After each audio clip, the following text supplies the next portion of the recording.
കരുതലിന്റെ സ്നേഹസ്പർശം AKG memorial cooperative hospital, Kannur. പോത്തിന്റെ കൊമ്പിനുള്ളിൽ കുടുങ്ങിയ പോത്തിൻകുട്ടിയെ അഗ്നിശമന വിഭാഗം രക്ഷപ്പെടുത്തി. ഇന്ന് രാവിലെ കണ്ണൂർ ഗവൺമെന്റ് ആശുപത്രിക്ക് സമീപത്തായിരുന്നു സംഭവം.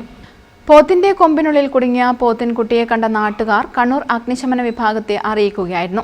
ഫയർ ആൻഡ് റെസ്ക്യൂ ജീവനക്കാരും fire and rescue officers K Naseer, P Vaishakh, Vijoy Pathrose, Vishnu, home guard Sukesh എന്നിവരുമെത്തി ഏറെ പരിശ്രമത്തിന് ശേഷം രക്ഷപ്പെടുത്തുകയായിരുന്നു. News bureau, Kannur.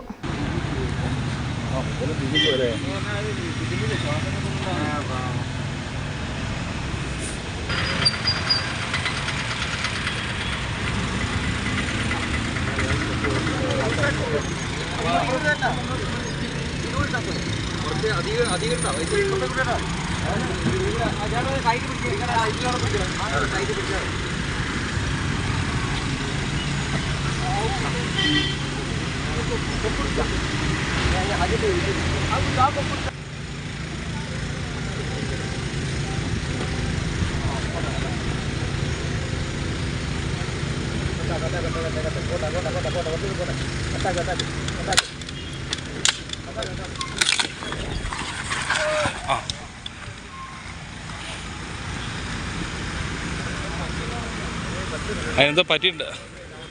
അതിൻ്റെ പെടലി വീങ്ങിയിട്ടുണ്ട്.